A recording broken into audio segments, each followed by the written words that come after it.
temos discernimento, sabemos selecionar. Uhum.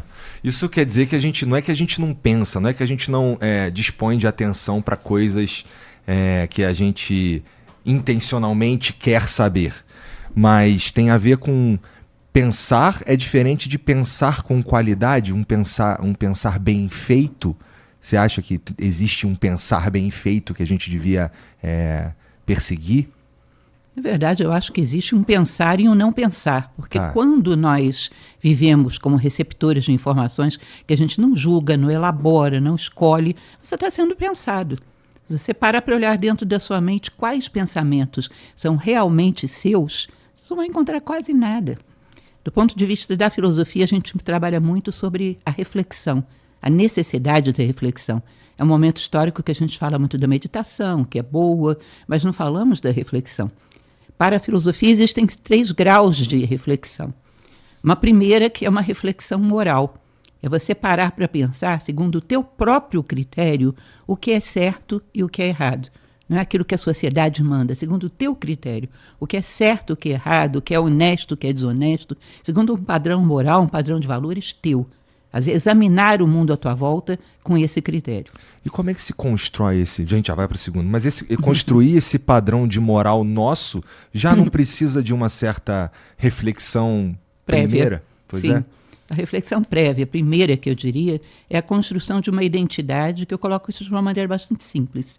Tenta imaginar o ser humano que você quer ser. Nos últimos momentos da tua vida, nos últimos dias, meses, esse ser humano é a obra-prima da tua vida, concorda comigo? Sim. Você imagina com todos os detalhes como você quer que seja esse ser humano. Que virtudes você quer que ele tenha, que valores, que nível de sabedoria, o que ele quer ter feito pelo mundo, pelo outro, por si próprio. Quando olhar para trás, que jornada, que trajetória quer ter deixado no mundo, imagina esse ser humano. Esse ser humano é a tua meta, é o teu ideal. A partir daí, as coisas que levam nessa direção são boas, que levam na direção contrária são más, que levam na direção são íntegras, são verdadeiras, as que levam na direção contrária são falsas. Porque sem referencial, como é que eu vou julgar se uma coisa é verdadeira ou falsa, boa ou má? Uhum. Se eu perguntar para você qual é a estrada certa, a primeira coisa que você vai me perguntar é onde você quer chegar. Quem não quer chegar em lugar nenhum, o que é o certo, o que é o errado? O que é o verdadeiro e o que é o falso? Então, pessoas sem sentido de vida, sem ideal humano, elas ficam muito sem discernimento para fazer essa reflexão básica, que é a reflexão moral sobre o que é certo e o que é errado. Isso é fundamentado na ideia da identidade. Esse é o primeiro grau de reflexão. Aí viria um segundo grau de reflexão, que seria o filosófico, que já não é mais sobre o que é certo e o que é errado, é sobre o que é verdadeiro e o que é falso. Ou seja, em que momento da sua vida você foi verdadeiro, foi você mesmo? Em que momento você se apresentou sem máscara, mostrando a sua verdadeira face? No dia de hoje, em que momento eu fui eu mesmo? Quando eu estou com outro ser humano, em que momento ele está sem máscara e eu também, e temos um contato verdadeiro? Quem sou realmente eu? Onde eu estou expressando a minha verdadeira identidade? E onde eu estou sendo meramente uma máscara programada pelo meio? Tá, essa é uma reflexão importantíssima, né? Essa daí talvez seja... Bom, pelo menos... Bom, a gente ainda tem a terceira. Mas essa parte é onde eu costumo ancorar... Isso eu estou falando... Bom, esse é o Igor de 40 anos falando. Tento ancorar a minha existência. Então, assim, eu faço um grande esforço para ser o máximo possível de eu mesmo, porque hoje em dia nem é mais muito esforço não, para ser sincero. Eu acho que se eu não conseguisse ser eu mesmo, seria muito difícil ter esse programa aqui, porque eu não conseguiria sustentar essa máscara por tanto tempo, né? Eu já estou fazendo isso daqui, vai fazer 7 anos. E, bom, não é que eu sou mais ou menos a mesma pessoa, mas há uma evolução, eu vejo. Eu me assistindo de alguns programas antigos, eu tenho vergonha do que eu estava falando ali, mas não é porque eu não acredito que eu estava sendo falso ou qualquer coisa, só que eu percebo o quanto que eu mudei e o quanto que as pessoas que passaram por aqui deixaram coisas em mim, no fim das contas, porque, sei lá, eu acabo sendo não uma esponja, mas como eu coloco em xeque, assim, e eu já percebi que eu sou ignorante uma porrada de coisa, e eu coloco em xeque as coisas que eu acredito que eu sei o tempo inteiro, as minhas opiniões, elas se solidificam ou se alteram à medida que eu vou conversando com as pessoas e as coisas vão, sei lá, e a vida vai me dando mais inputs e mais experiência mesmo para enxergar as coisas. Então, usar uma máscara no dia a dia, para mim, seria muito mais esforço do que ser eu mesmo. Acaba sendo, pelo menos no meu trabalho, uma coisa assim mais suave, mais fácil, eu diria. Porque sustentar uma falsidade, para mim, eu não sei nem como é que eu conseguiria dormir. E é interessante porque na internet é muito comum ver as pessoas que sustentam essa máscara por qualquer razão, no fim das contas, assim, sei lá, para ganhar dinheiro, ou porque é o que está sendo dito naquele momento e, portanto, eu preciso seguir aquilo ali e tal. E eu concordo que essa máscara, não usar essa máscara é uma das coisas que me fez olhar para a vida de um jeito um pouco mais... É até estranho. A gente vai chegar lá, porque ainda tem a falta a terceira reflexão, mas, porra, pra mim é tipo...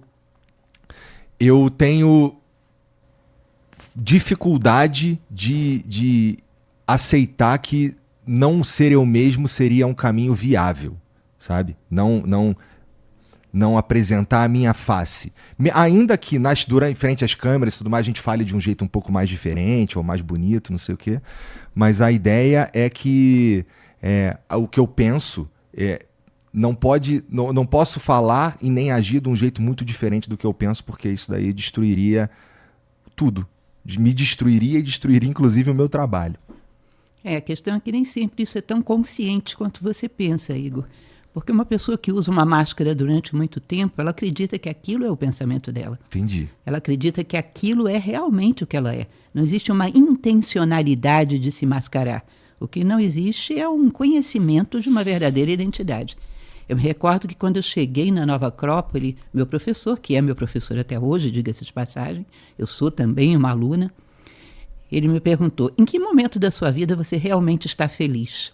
Eu tinha 24 anos na época.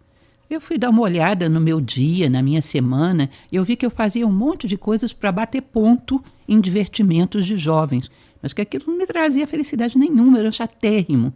Fui procurar um momento de real felicidade e encontrei um momento que eu estava mexendo na terra, no jardim, plantando umas plantinhas.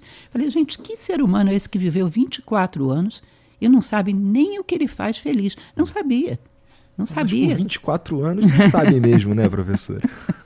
Mas foi incrível essa descoberta para mim. Eu não sei o que me faz feliz, eu não sei o que me entristece. Eu realmente não tinha conhecimento, então a máscara é mais confortável. Entendi. Se diz, bom, a gente relaxa quando está sendo autêntico, nem sempre. Às vezes você está tão viciado na máscara que você se sente muito mais confortável com ela. Isso que você está falando aí me faz pensar, porra, será que eu sou mascarado e estou aqui acreditando que eu não sou? Vou pensar nisso hoje. Bom, pra mim é tipo, como é que eu me sinto? Quem sou eu quando eu vou dormir, quando eu tô sozinho? E aí, geralmente, eu sou parecido, gosto de acreditar, pelo menos, parecido com quando estou com outras pessoas. Então, sei lá. Mas eu vou pensar nisso. Será que eu sou um mascarado? Tá anotado aqui. Uma boa maneira de você perceber isso é quem você é nos momentos onde você demonstra valores. Quando você expressa uma bondade muito legítima, quando você expressa um sentimento de fraternidade que vem lá do fundo, esse realmente é o Igor. Então, essa é uma referência comparativa, para você saber quando você está sendo coerente com isso e quando não. O nosso centro do nosso campo de consciência, a nossa identidade, é totalmente amparada em valores. Os momentos de valores mais autênticos, e não para inglês ver, são os momentos da nossa identidade mais expressa, mais clara. Entendi. E aí a gente tem uma terceira reflexão, não é? Sim, e aí seria a reflexão, nós passamos pela moral, pela filosófica, né? O que é certo, o que é errado, o que é verdadeiro, o que é falso, e a reflexão espiritual é aquela, o que é real e o que é ilusório. Então você começa a perceber que as coisas todas que são passageiras, elas têm uma finalidade, elas te ensinam, elas te passam uma série de impressões, mas não são muito consistentes para você amparar a sua vida nelas. Você teria que buscar alguma coisa real, alguma coisa mais permanente, mais fixa. Aí você chega exatamente nos valores, porque os valores universais existiriam ainda que os homens não existissem. Ainda que não houvesse humanidade, haveria justiça, haveria bondade, haveria amor, haveria fraternidade. São sólidos, são eternos. Quando você percebe essas construções dentro de você, você tem uma sensação de que você tem um pilar que não vai passar, que é algo que é permanente, que é algo que é consistente. E todas as coisas têm dentro de si um pilar, que é a sua verdadeira identidade, aquilo que não vai ser levado e que não faz parte da ilusão do tempo. Entende? E como será que a gente consegue começar a entender quem a gente realmente é? Porque, bom, da última vez que você veio aqui, você estava contando do Sócrates, acho que era o Sócrates, a mãe do Sócrates, que é parteira e tudo mais, e que não dá para dar à luz a um bebê de uma mãe que não está grávida, né?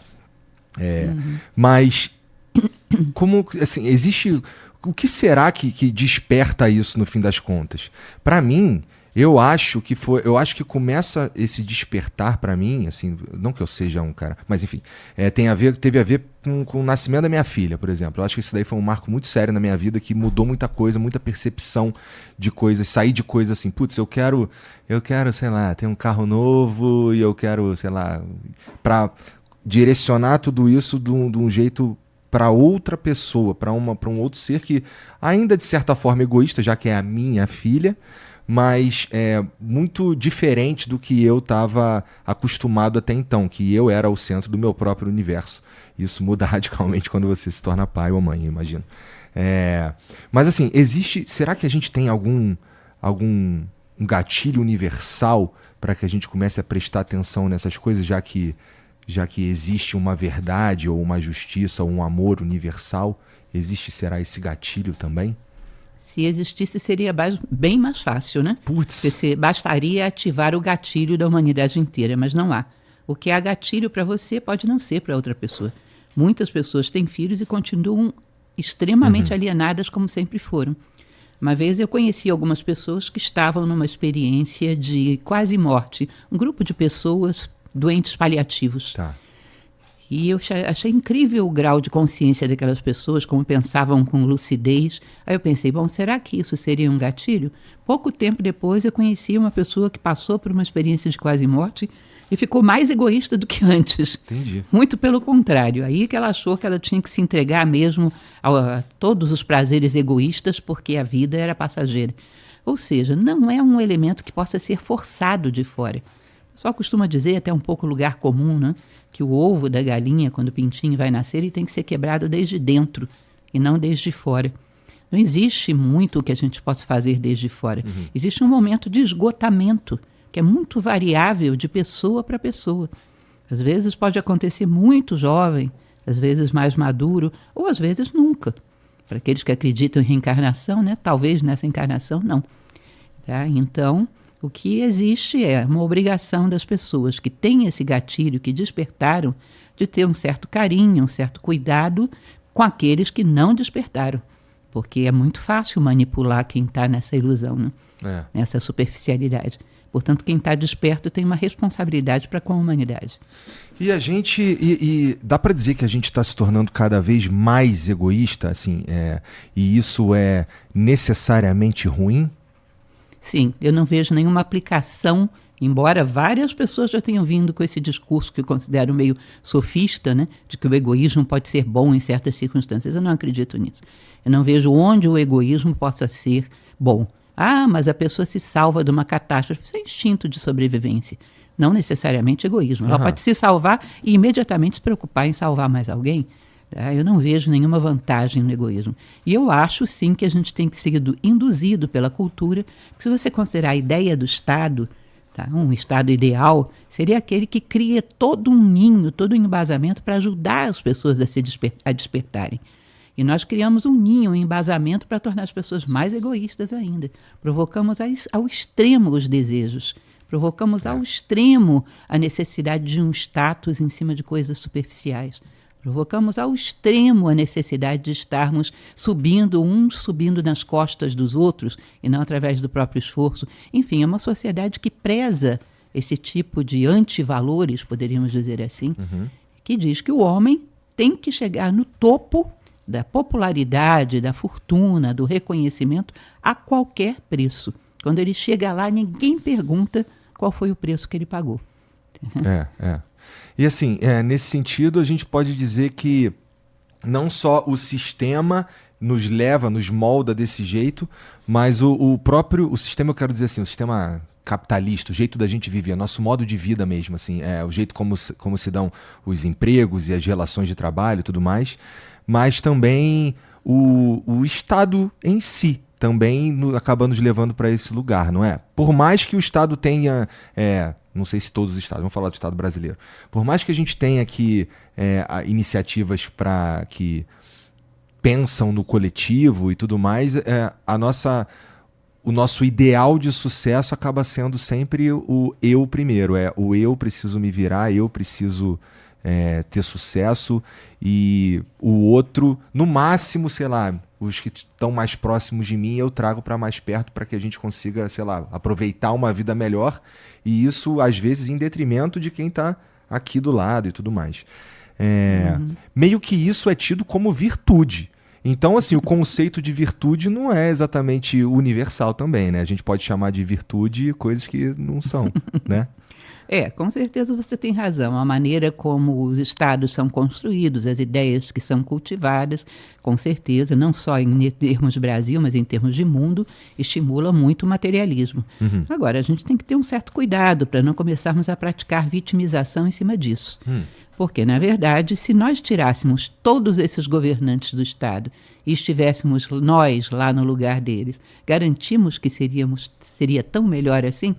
Porque se a gente não pode dar essa garantia, culpar o Estado pelos nossos problemas é culpar o espelho pelas nossas espinhas. Então, quem de nós está preparado para fazer as coisas serem tão melhores assim? Se nós não temos essa condição, é muito difícil cobrar isso de alguém. Começamos a fazer uma vitimização onde sempre achamos que a solução vem do outro. A solução vem da transformação individual de cada homem, começando por mim mesmo. Eu teria condições de fazer muito melhor do que isso? Será? Aquele priminho que você tem que nunca conseguiu um emprego, está naquela situação difícil, você não praticaria um nepotismozinho, não daria um emprego para ele? Não tiraria uma vantagenzinha? Pensaria em mudar um sistema de educação para colocar valores, ou acha que isso aí daria muito trabalho, ia mexer com muita coisa? Enfim, o que a gente faria se estivesse lá? Entendi. Mas assim, se a gente fosse pensar que ser bom ser bom, para começar, ele causa um sentimento bom também, né? Então vamos lá, ser bom, eu não sei se, mas caridade gera um sentimento bom também. Então valeria a pena ser bom ou ser caridoso pelo próprio egoísmo também, não é? Existe, na tua opinião, existe virtude em ser bom pelo próprio egoísmo, para eu me sentir bem? No fim das contas, quem está sendo ajudado, ou quem está recebendo essa caridade ou essa bondade, não se importa muito, né? Na verdade, o fato de você ser bom, ainda que a princípio você tenha uma intenção de se sentir bem, que isso é uma coisa que acontece muito hoje. Há médicos que recomendam, por exemplo, pacientes praticarem trabalhos sociais, trabalhos voluntários para melhorarem, e melhoram. Ainda que você tenha feito para se sentir bem, a prática do bem, ela vai te autotransformando. E daqui a pouco não é simplesmente por você, porque você sente o resultado, você sente a alegria, você sente a transformação na vida daquela pessoa, e isso começa a te dar uma alegria pela alegria do outro, começa a te dar uma realização pela realização do outro. Ou seja, o bem, quando é genuíno, é muito difícil que não tenha alguma sujeirinha misturada, porque vamos ser nós praticando o bem. E nós, nesse momento, não somos tão puros assim. Mas a prática do bem continuada, ela vai se corrigindo. Kant dizia que a boa vontade é boa em si, ou seja, ela vai se corrigindo na prática, vai se tornando cada vez melhor. Mas nenhuma virtude que a gente vai praticar nesse momento, dado o nível que a gente tem, não vai ter alguma impurezazinha de egoísmo misturada. Bom, somos todos assim, no fim das contas, seres humanos assim que, né? E você estava falando mais cedo que mesmo que não tivesse humanidade, ainda haveria amor, ainda haveria justiça, tudo isso. Isso tem a ver com... Então, assim, existe algo que... Eu ouvi você falando também de pérolas, assim, falando que no centro das pérolas corre ali um cordão fiozinho, de um fio Sutratma. Isso significa que a gente, no fim das contas, por mais que as virtudes elas não sejam necessariamente enxergadas de uma forma homogênea, tipo, o que é uma virtude para uma pessoa pode não ser uma virtude para outra pessoa. Existe uma verdade universal que permeia tudo, e essa verdade universal é... Você ainda não se inscreveu? Deu like e comentou? Você tá brincando com o perigo.